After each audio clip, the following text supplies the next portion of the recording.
এবং 50 বছরের যে অভিজ্ঞতা, নির্বাচনের পরে রাজনৈতিক দলগুলো এমপিরা মিলে মন্ত্রীরা মিলে কেন্দ্র দখল করে তাদের নেতাদেরকে পুলিশ প্রশাসনকে দিয়ে জেতায়।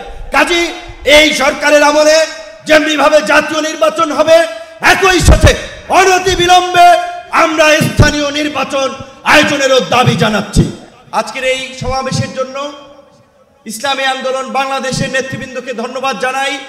আমি গাড়ি থেকে আসার পথে দেখেছি মৎস্য ভবন, শাহবাগ, হাইকোর্ট মোড় সমস্ত জায়গায় লোকে লোকারণ্য, এই মাঠের বাইরেও। কাজে মাঠে যারা আছেন মাঠের মধ্যেই লোকে সীমাবদ্ধ, এটা না, চতুর্দিকে লোকে লোকারণ্য। এরকম একটি সফল মহাসমাবেশ আয়োজনের জন্য ইসলামী আন্দোলন বাংলাদেশের সারা দেশের নেতৃবৃন্দকে গণ অধিকার পরিষদের পক্ষ থেকে অভিনন্দন এবং শুভেচ্ছা জানাই।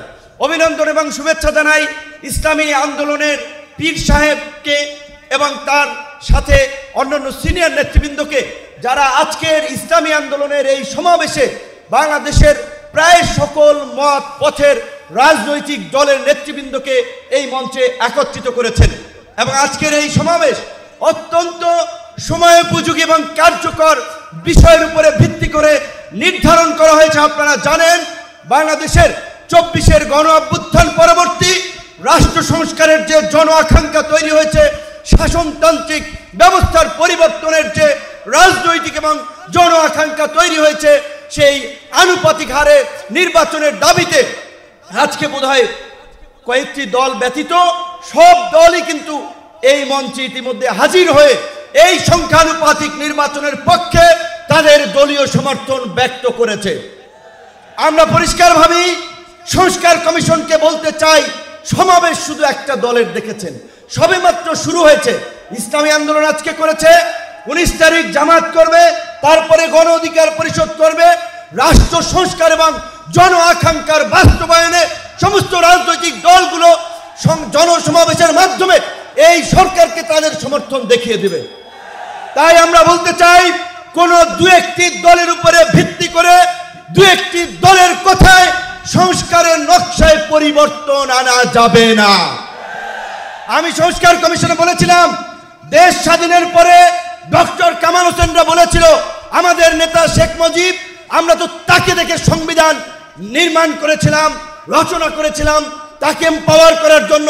আজকে সংস্কার কমিশনকে বারবার আমরা বলতে চাই, দু একটি দলকে প্রাধান্য দিয়ে বেশিরভাগ জনগণের আকাঙ্ক্ষার বিপরীতে গিয়ে কোন সিদ্ধান্ত বাস্তবায়নের দুঃসাহস দেখাবেন না। আনুপাতিক হারে নির্বাচন হলে সমস্যাটা কি? কোনো সমস্যা নাই। প্রধানমন্ত্রীর মেয়াদ 10 বছরের বেশি না থাকলে সমস্যা কি?